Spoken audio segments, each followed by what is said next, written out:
اعوذ باللہ من الشیطان الرجیم بسم اللہ الرحمن الرحیم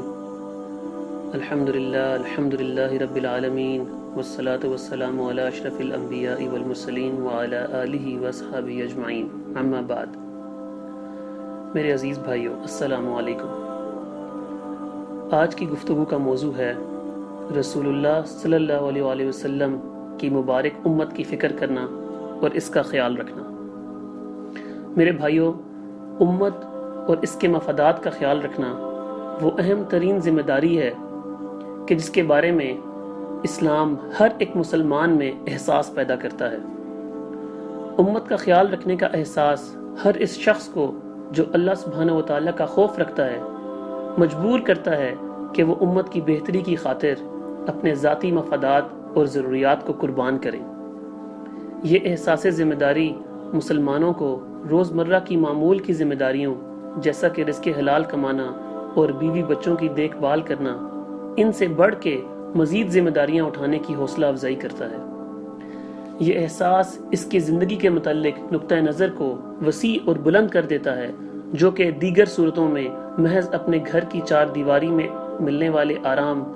سفر کو مزید آرام دہ بنانے، آسائشوں اور دولت کو جمع کرنے تک محدود ہو جاتا ہے۔ یہ احساس اسے امت کی صورتحال کو سمجھنے، امت کی صلاحیتوں اور اس کے مستقبل کے متعلق سوچنے پر مجبور کرتا ہے۔ اس کا دماغ امت کے مفادات کی نگہبانی، امت کو نقصان سے محفوظ رکھنے اور امت میں موجود خیر کو مزید بڑھانے کے خیالات سے پر رہتا ہے۔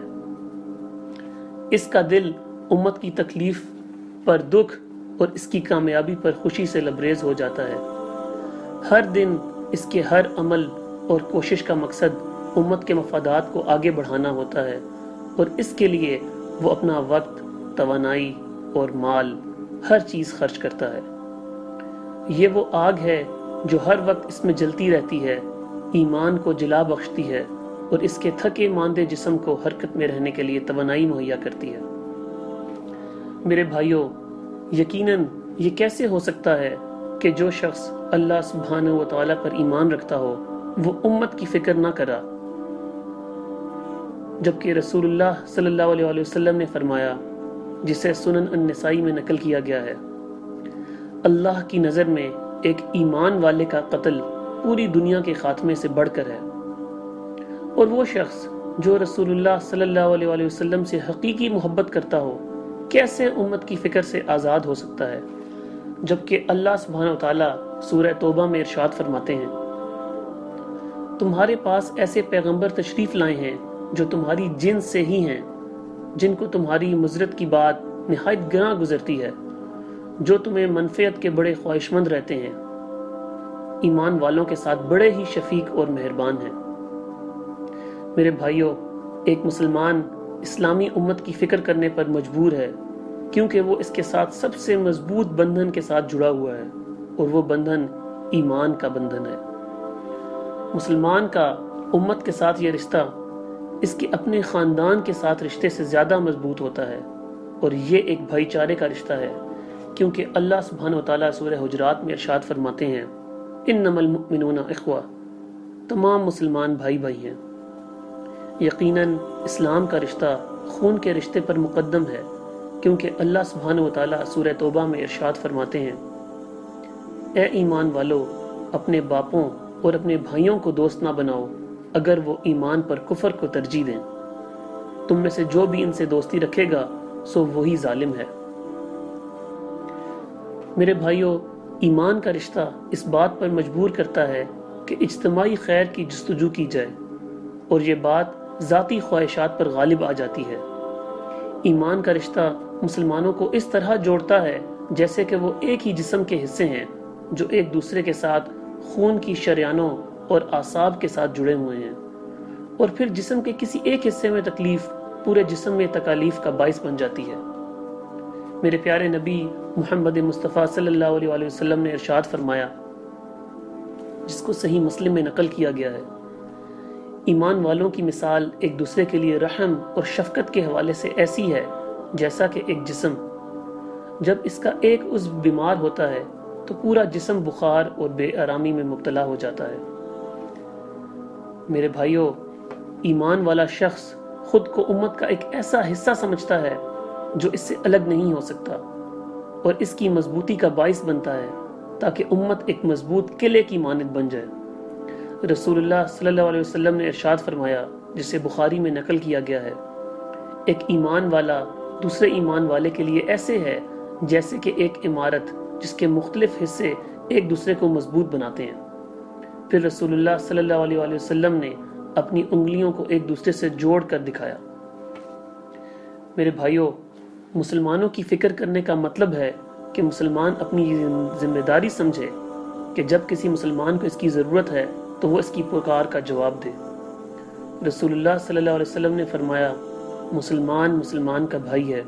وہ اس پر ظلم نہیں کرتا اور نہ ہی اسے تنہا چھوڑتا ہے۔ وہ مسلمانوں کی فکر کرنے کو ایک مقدس فریضہ سمجھتا ہے کیونکہ اس کا اجر سب سے بہترین ہے، اور وہ یہ کہ قیامت کے دن اللہ سبحانہ و تعالیٰ اس کے بوجھ کو اٹھا لیں گے، جبکہ یہ وہ دن ہوگا جب ہر شخص اپنے انجام کے حوالے سے اس قدر سخت دہشت زدہ ہوگا کہ وہ کسی کا بوجھ نہ اٹھانے کا سوچے گا بھی نہیں۔ رسول اللہ صلی اللہ علیہ وسلم نے ارشاد فرمایا، جس کو جامع ترمذی میں نقل کیا گیا ہے، جو کوئی دنیا کے بوجھ میں سے کسی بوجھ سے مسلمان کو آسانی فراہم کرتا ہے تو اللہ سبحانہ و تعالیٰ قیامت کے دن کے بوجھ سے اسے نجات دیں گے، اور جو کوئی دنیا کی مشکل میں آسانی فراہم کرتا ہے تو اللہ اسے دنیا اور آخرت کی مشکل سے آسانی فراہم کریں گے، اور جو کوئی مسلمان کے عیب کی پردہ پوشی کرتا ہے، اللہ سبحانہ و تعالیٰ دنیا اور آخرت میں اس کے عیبوں کی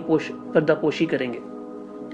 اور اللہ اس وقت تک عبادت کرنے والے کی مدد میں مصروف رہتے ہیں جب تک عبادت کرنے والا اپنے بھائی کی مدد کرنے میں مصروف رہتا ہے۔ میرے بھائیوں، مسلمانوں کا خیال رکھنے کا مطلب ہے کہ بغیر کسی ہچکچاہٹ کے دوسرے مسلمانوں کی ضروریات کو اپنی ضروریات پر مقدم رکھا جائے، کیونکہ رسول اللہ صلی اللہ علیہ وسلم نے ارشاد فرمایا، جسے ابو داؤد میں نقل کیا گیا ہے، اگر کوئی اللہ کے نام پر تحفظ مانگتا ہے تو اسے تحفظ دے دو، اگر کوئی اللہ کے نام پر سوال کرتا ہے تو اسے کچھ دے دو، اگر تمہیں کوئی دعوت دے تو اسے قبول کر لو، اور اگر کوئی تمہارے ساتھ رحم دلی سے پیش آئے تو اس کا بدلہ ادا کرو، لیکن اگر تمہارے پاس ایسا کرنے کے لیے وسائل میسر نہیں ہیں تو اس کے لیے اس وقت تک دعا کرو کہ تمہیں یہ محسوس ہونے لگے کہ تم نے اس کا بدلہ چکا دیا ہے۔ یقیناً مسلمانوں کا خیال رکھنا اس قدر اہم ہے کہ اسلام نے اس شخص کی بھی تعریف کی جو صرف مسلمانوں کے لیے دعا کرتا ہے۔ رسول اللہ صلی اللہ علیہ وسلم نے ارشاد فرمایا، جسے ابو داؤد میں نقل کیا گیا ہے، جب مسلمان اپنے بھائی کے لیے دعا کرتا ہے تو فرشتے کہتے ہیں آمین، اور تمہیں بھی یہی ملے۔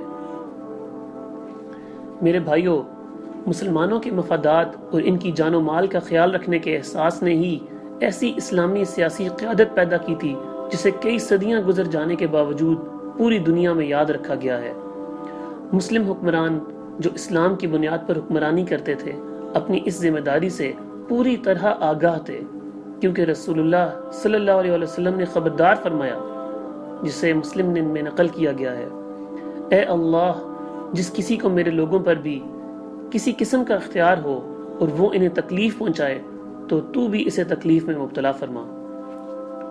امت کے خیال ہی کی اتنی فکر تھی کہ رسول اللہ صلی اللہ علیہ وسلم اس امت کے لیے روئے اور قیامت تک آنے والی امت کی نسلوں کے لیے دعا کی۔ یہ وہ ذمہ داری ہے جس نے ابو بکر صدیق رضی اللہ تعالیٰ عنہ کو مسلمانوں کے حقوق پورا کرنے کے لیے دن رات ایک کرنے پر مجبور رکھا، اور یہ وہ ذمہ داری ہے کہ جس کی وجہ سے عمر رضی اللہ تعالیٰ عنہ اپنی نیند کو قربان کر کے رات کو مدینے کی گلیوں میں گشت کرتے تھے تاکہ مسلمانوں کے حقوق ادا کیے جا سکیں۔ میرے بھائیوں، مسلمانوں کے مفادات اور ان کی جان و مال کا خیال رکھنے کے احساس نے ہی ایسی اسلامی فوجی قیادت پیدا کی تھی جس نے مظلوموں کی پکار کا جواب دینے کو بوجھ تصور نہیں کیا۔ اللہ سبحانہ وتعالیٰ نے ارشاد فرمایا سورہ الانفال میں، اگر وہ تم سے دین کے بارے میں مدد طلب کریں تو تم پر مدد کرنا ضروری ہے، اور اللہ سبحانہ وتعالیٰ سورہ نساء میں ارشاد فرماتے ہیں، بھلا کیا وجہ ہے کہ تم اللہ کی راہ میں ان ناتواں مردوں، عورتوں اور ننھے ننھے بچوں کو چھٹکارا دلانے کے لیے جہاد نہ کرو، جو یوں دعائیں مانگ رہے ہیں کہ اے ہمارے پروردگار، ان ظالموں کی بستی سے ہمیں نجات دے، اور ہمارے لیے خود اپنے پاس سے حمایتی مقرر کر دے اور ہمارے لیے خاص اپنے پاس سے مددگار بنا۔ میرے بھائیوں، یہ امت کی فکر کا ہی جذبہ تھا جس نے دور بیٹھے صلاح الدین ایوبی کو شام کے مسلمانوں کو صلیبیوں کے قبضے سے آزادی دلانے کے لیے حرکت میں آنے پر مجبور کیا۔ امت کی فکر کا ہی جذبہ اور احساس تھا جس نے دور بیٹھے محمد بن قاسم کو برصغیر ہند میں قید مسلمانوں کو راجہ داہر کے مظالم سے نجات دلانے کے لیے حرکت میں آنے پر مجبور کیا۔ اور یہ امت کی فکر کا ہی جذبہ تھا جس نے سلطان اورنگزیب عالمگیر کو اس بات پر مجبور کیا کہ وہ مظلوم مسلمانوں کی پکار کا جواب دے اور میانمار کے مشرک بدھسٹ کے آباء و اجداد کی زبردست ریاست کو نیست و نابود کر دے جس نے مسلمانوں پر ظلم ڈھایا تھا۔ میرے بھائیوں، اللہ کا شکر ہے کہ امت مسلمہ کی موجودہ نسل میں بھی امت کی فکر کا جذبہ اور احساس مضبوط ہے۔ اس کی مثالیں ہم دیکھتے ہیں جب مسلمان شام، فلسطین، مقبوضہ کشمیر اور برما کے مسلمانوں کا خیال رکھتے ہیں اور ان کی ہر ممکن مدد کرنے کی کوشش کرتے ہیں۔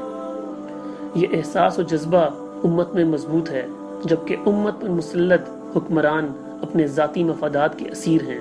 اور امت کے زخموں پر مرہم رکھنا تو درکنار بلکہ اس پر نمک پاشی کرتے ہیں۔ یہ احساس و جذبہ مضبوط ہے اور اسے مزید مضبوط تر کرنے کی کوشش کرنی چاہیے تاکہ وہ چند قدم جلد از جلد اٹھائے لیے جائیں جس کے بعد ہمیں ایسے حکمران میسر آئیں گے جو امت ہی کی طرح ہوں۔ ان اقدامات میں یہ شامل ہے کہ خلافت کے داعی اپنے ارد گرد لوگوں کو جمع کریں اور انہیں قرآن و سنت کی بنیاد پر حکمرانی کی بحالی کے لیے حرکت میں لائیں، اور جہاں تک افواج کے افسران کی جانب سے اقدامات کی بات ہے تو انہیں نبوت کے طریقے پر خلافت کے قیام کے لیے فوری نصرہ فراہم کرنی چاہیے تاکہ بالآخر مظلوم مسلمانوں کی پکار کا جواب دینے کے لیے انہیں حرکت میں لایا جائے۔ وصلی اللہ تعالی علی خیر خلقی محمد و آلہ و صحابہ اجمعین برحمتک یا ارحم الراحمین۔